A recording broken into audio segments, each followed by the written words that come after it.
Hey folks, Nick Mock 007 here again. Still trying to figure out how to do this whole YouTube thing, but figured I'd add some simple graphics and hopefully work up something a little bit fancier once I know what the heck I'm doing at some point. Well, who knows if that'll ever happen, but anyways, today I thought I would take a few minutes and talk about setting up a CO2 system, since I'm in the process of doing that, and specifically about whether to get an aluminum or steel CO2 tank.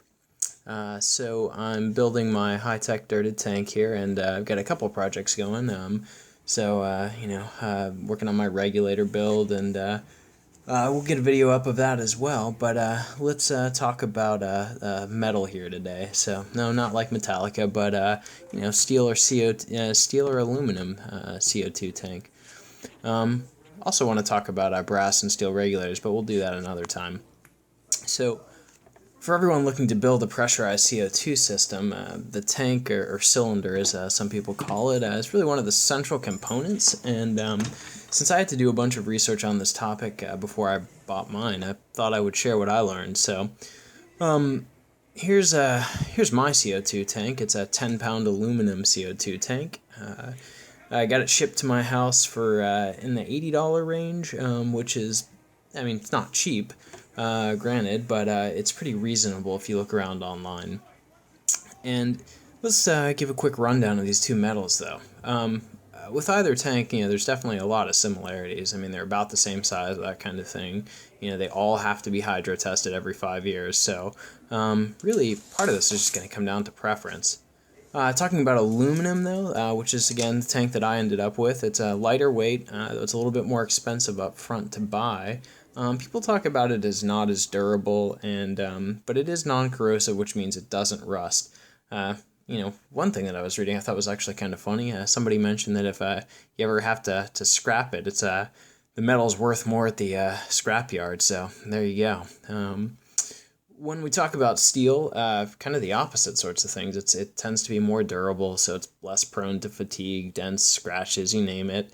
It can rust, though, but it is cheaper to buy, and it tends to be heavier. So, a lot of people choose aluminum for in the fish tank world for a couple of reasons. It's pretty. Look at that brushed finish, and just kind of screams modern and high tech. But if you are going to buy aluminum, you gotta call ahead to the place where you want to have it filled, because a lot of places won't fill tanks. A lot of them will just exchange them, and you may just end up with a beat up old steel tank. So definitely want to do that. As I did mention before, steel can rust. That's especially true in moist or high humidity environments, your fish room. So aluminum will not rust. Now, all that being said, steel tanks are not always as ugly as you think. A lot of people paint them, and you can paint them any color you want, and they can look good too. But if you're going to do that, again, you got to make sure the place that you're going to get it filled will fill it, not just exchange it. So if your steel tank is really well painted and maintained, then you really don't have to worry about rust on the outside of the tank. But if it's not, you definitely want to put something under it, because it'll stain your floor or stand or tank or whatever you set it on. Here's the problem for me, though. Here's why I chose aluminum. So steel tanks rust on the outer surface, but also the inside of the tank.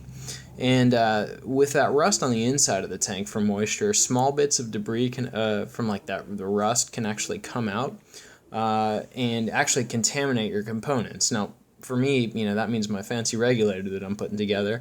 And unless you have a filter installed, which I'll show you a picture of, here's the problem, though. So I found a filter, but it actually won't fit my equipment, because the piece that I needed to make it work has been discontinued, so this filter isn't going to do me any good.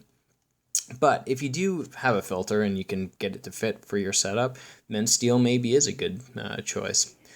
Back to aluminum, though. So remember, it's definitely lighter in weight, costs more at first, but if you're getting a smaller tank, really 10 pounds or under, and I got a 10-pound tank here, weight's not going to be that substantially different. But if you got a bad back or something like that, you don't want to have to deal with that, then aluminum is definitely the way to go. Aluminum's softer, as we talked about, so the tank has thicker walls, but that also means that it'll scratch easier and dent more, so you want to be a little bit careful with it. But it is a solid piece of metal. It's not that prone to getting major dents. So from what I read, though, if you have a steel tank, you definitely don't want to let it go all the way empty and like sit out in the hot or the cold, because apparently that will cause it to suck in more moisture, and apparently carbonic acid gets created as that happens, and it'll eat away at the steel inside the tank more quickly than it would otherwise.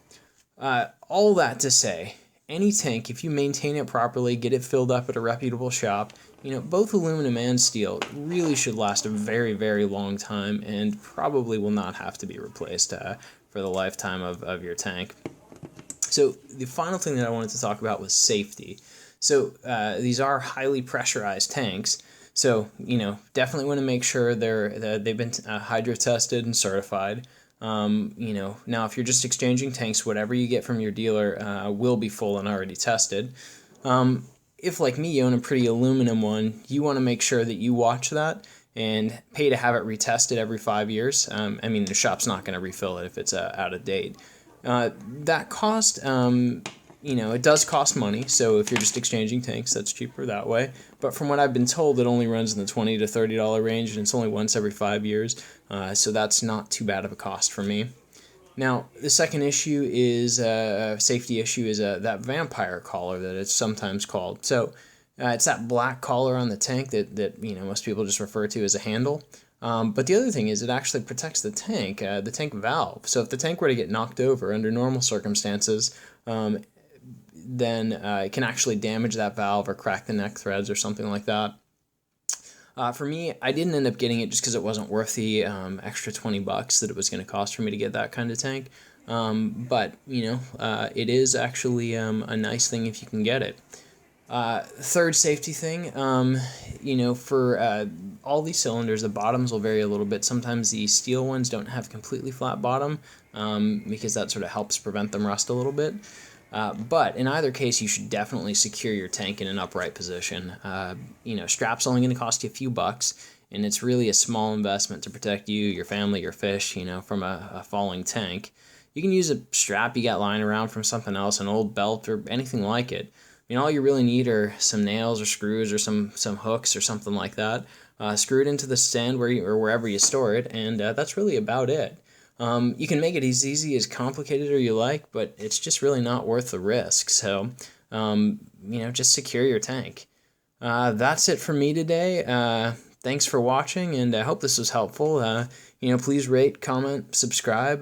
This is helpful. Please pass the information along to anybody you know, and better yet, send them to my channel. I'm just starting to put up some videos, so hope everyone's having a good weekend.